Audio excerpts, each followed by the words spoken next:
Hello বন্ধুরা, শেলিশ food স্টাইলে তোমাদের সবাইকে স্বাগত জানাই। আজকে আমি বানাবো মোরলা মাছের পাতুরি। এটা আমি বানাবো লাউ পাতা দিয়ে। চলো বন্ধুরা, রেসিপিটা দেখে নিই। এখানে আমি মোরলা মাছ নিয়ে নিয়েছি। মাছগুলো ভালো করে ধুয়ে কেটে নিয়েছি। প্রথমে আমি মশলাটা রেডি করে নেব। তার জন্য নিয়ে নিচ্ছি কড়াতে 1 চামচ মতো তেল দিয়ে দিয়েছি। দিয়ে দিচ্ছি 2টো শুকনো লঙ্কা, আর দিয়ে দেব একটা পেঁয়াজ কুচি।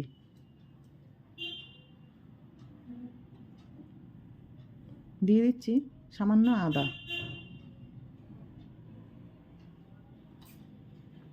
দিয়ে দেব 2টো কাঁচা লঙ্কা। এই সবগুলো আমি ভেজে নিচ্ছি।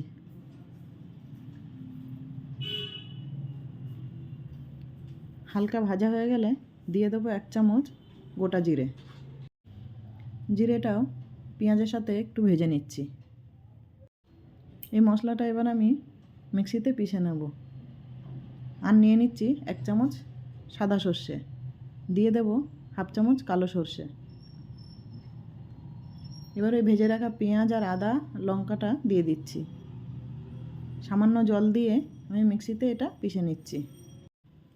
মশলাটা রেডি হয়ে গেছে। এবার ওই ধুয়ে রাখা মোরলা মাছের মধ্যে দিয়ে দেব স্বাদমতো নুন, আর দিয়ে দিচ্ছি হলুদ। দিয়ে দেব যে মশলাটা মিক্সিতে পিষে রেখেছিলাম সেটা দিয়ে দিচ্ছি।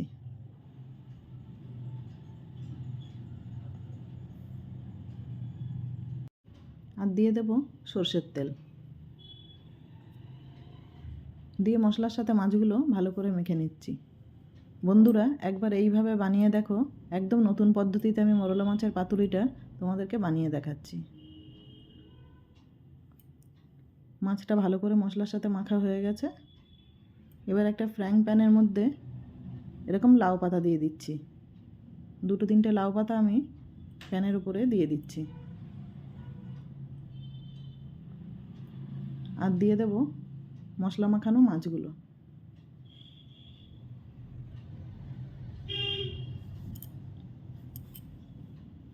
মাছগুলো দিয়ে একটু চামচে করে চারদিকে একটু ছড়িয়ে দিচ্ছি।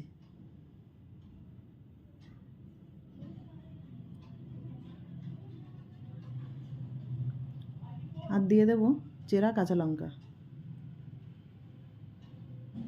ওপর থেকে আরও 2-3টে লাউ পাতা দিয়ে আমি এটা চাপা দিয়ে দিচ্ছি।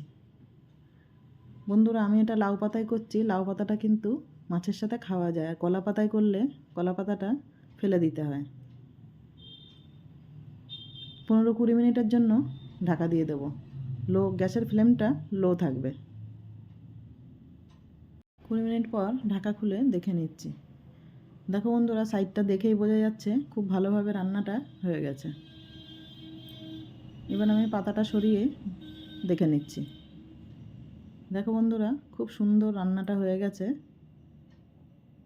মাছগুলো পুরো ভালোভাবে সেদ্ধ হয়ে গেছে। এবার এটা গরম ভাত দিয়ে পরিবেশন করুন।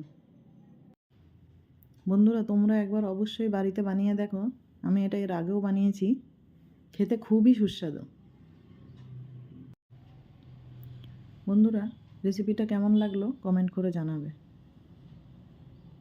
ভিডিওটা ভালো লাগলে একটা লাইক করে দেবে। দেখা হবে পরের ভিডিওতে।